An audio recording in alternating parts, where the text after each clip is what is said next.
वाल्मिक कराड आणि घुलेला तुरुंगात मारहाण झालेली नाही। बीड कारागृह प्रशासनाने हे स्पष्टीकरण दिले आहे। कराड आणि घुलेला तुरुंगात मारहाण झाल्याची माहिती समोर आली होती, मात्र तुरुंग प्रशासनाने पत्रक काढून याबाबत स्पष्टीकरण दिले। वाल्मिक कराड आणि सुदर्शन घुले यांना कोणतीही मारहाण झालेली नाही अशी माहिती देत बीड कारागृह प्रशासनाने अधिकृत निवेदन जारी केले आहे।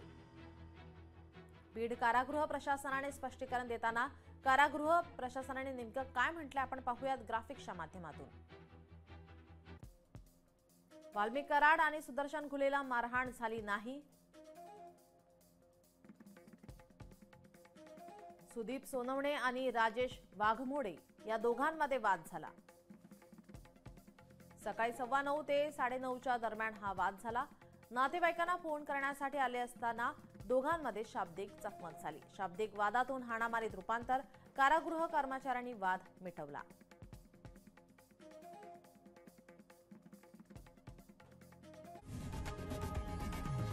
लोकशाही मराठी ऐका, पहा, जागरूक रहा।